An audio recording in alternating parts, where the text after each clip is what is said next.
Hi, I'm Sharon Spangler. Welcome to this Council Connections. Right now I'm here on the first floor of Reno City Hall with Councilmember Dave Aiazzi. I thought this would be a good opportunity to talk about the fire department. There's been a lot of discussion about firefighter salaries, about concessions that all employees need to make, whether or not the fire department needs to be the first responder, whether that should be REMS's job. And I figured because you are a person who does a lot of research and a lot of different things, that you might have some interesting takes on this.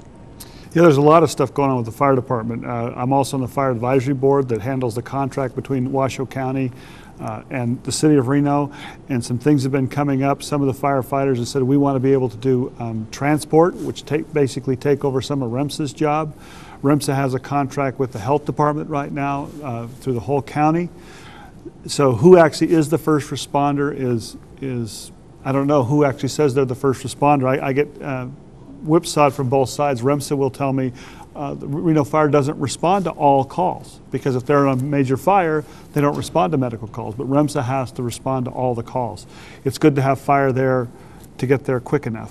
One thing I like to dispel is the myth is that it costs us money to go out on medical calls. It does a little bit, just in the wear and tear of the truck. I'm paying the firefighters anyway. So if we told them to stop responding to medical calls, the only person that would get hurt is the person who needs the medical care. So we're in no way trying to get rid of firefighters responding to medical calls, because it really doesn't cost the taxpayers much more money at all. What is being talked about now is, do you respond to priority 1, 2, 3 calls? Priority 3 are like stomach aches and things like that. And part of it is just because of the overworking. Some of the stations go on so many calls, it's tremendous. One of the things that's coming out of this is how much data does the fire department keep on which ones can they break down priority 1, 2, and 3 calls. So at the fire advisory board, we're going to be looking at that to try to get more information about whether we move forward.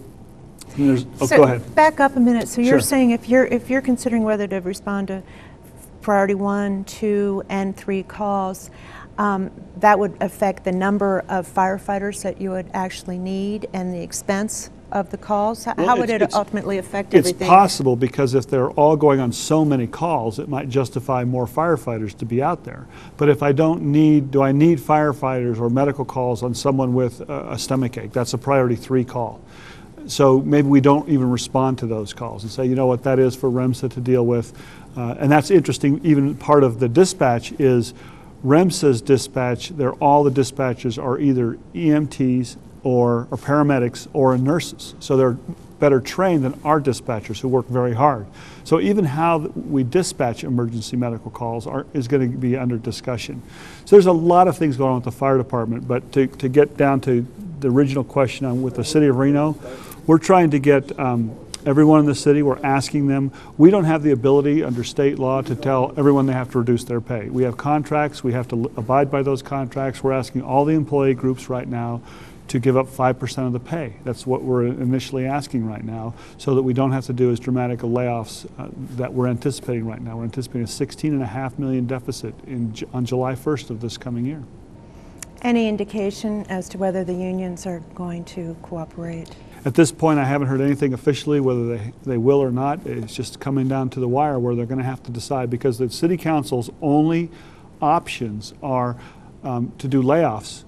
That's all we can do. I like to tell people is, if I was at the federal level, I would have the choice of whether I get to go deeper in debt and print money. If I'm at the state level, I get to have the option of taking money from local governments, which they've done.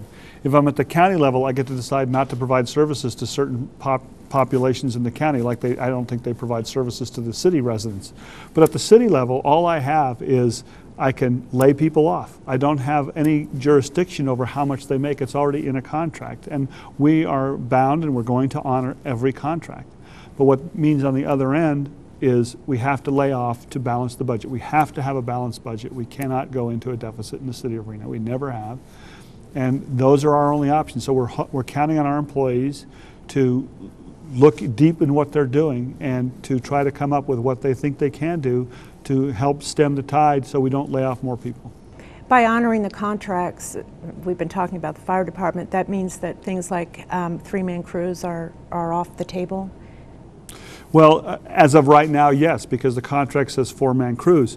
We also are in contract negotiations with the fire department, so everything is on the table for future contracts. This current contract is up on June 30th, but also, unlike most contracts that people have, it doesn't really end June 30th. If we can't come to an agreement, the current contract continues on forever. So there's nothing in there that we can say, now we're going to make you take things out. It has to be negotiated. So that's what we're trying to do with them and Local 39 and RPPA and all of them, is we're trying to come up with something because, like as everybody's been hearing, this is not a one-year thing. This is a 5-year issue. Part of this also, and I hope people go to our website and sign up, we're going to get a citizens committee going out there to look at not just ways to cut money. That's not really what I think we want them to look at, but what kind of services the city should be providing with the amount of money that we have.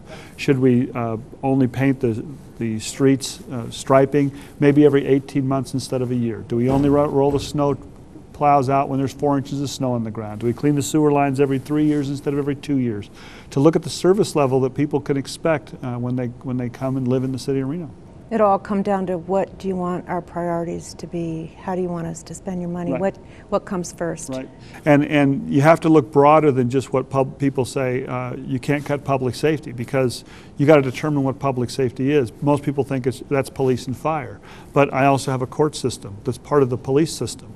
I also have my public works crew. I mean, we have to have all of the street lights working and the streets operational, because that's public works. The sewer system, more people die from bad water than all the fires combined ever in 1 year. So water is very, very important, and how we deal with our sewage is very important.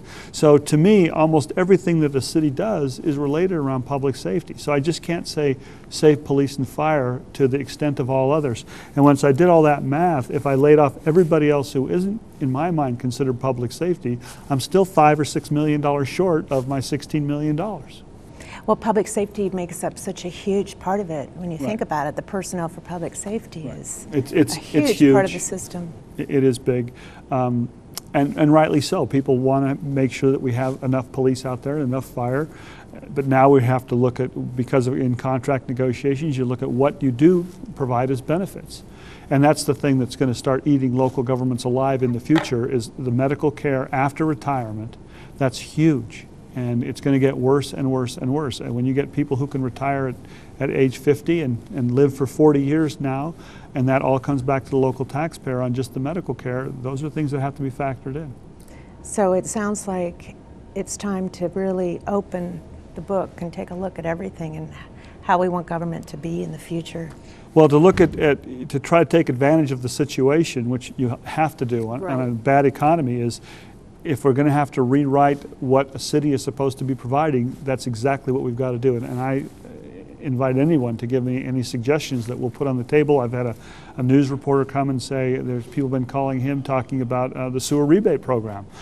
We spend hundreds of thousands of dollars on that. Maybe we get rid of the sewer rebate program. So that's going to be on anything that's out there. We're going to be looking at in this next budget year about what we should be providing. So far, the council has approved the concept of bringing a citizens group together, and it's at your next meeting that your staff is going to come back with more of a plan on how to do this. Are you still taking applications from people that are interested? And this is going to be an ongoing thing that's not going to just sunset in 6 months. No, we're hoping. I mean, it's not going to be just even for the next fiscal year, more likely the fiscal year after that. But if they come to us with a recommendation in December of, we think that you ought to provide this service and it would save money, we can implement that right away. And I don't know how many people remember, but I served in the law enforcement task force in the early 90s, which dealt with merging together the police departments and the sheriff department.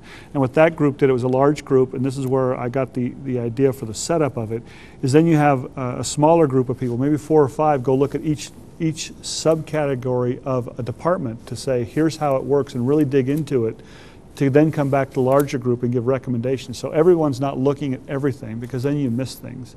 But you have a select number of people that would go look really in detail at a lot of things and put everything on, as I say, on the table. It means from street sweeping, maybe we don't sweep the streets so often. Maybe we do it in a different way. How many supervisors you have compared to the staffing, and look at all those issues, because this is going to be the template for how the city provides services for the next 10 years. Very important. And are you looking for people from all walks of life? What we had originally proposed, and I certainly don't mind that, we have a lot of people who are already involved in city government, people who have been through the citizens. Neighborhood advisory board members Neighborhood and advisory, RCI. people have been through the RCI, the Reno citizens. They've already been through some of the departments. They know. They've already shown a willingness to provide volunteer time to look at city stuff.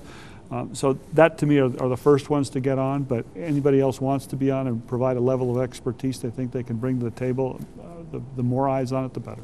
And they should contact the city clerk's office and City put their clerk's name in? office, or go to reno.gov, and I think on the front page there's an application form. Great. It's always a pleasure to talk to you. You're always insightful. We appreciate all that you're doing. A lot going on out there, and now is the time for people to really get involved. If they ever want to volunteer, now's the time to volunteer, because I think we will be guiding all governments for the next 10 years to really think about how the county, City of Sparks, legislature's going to have a special session. Call your legislators up. We all have hard decisions to make, and we need that public input as to which direction you'd like us to go. Great. Thanks, Dave. Thank you. And thank you all for joining us on this Council Connection.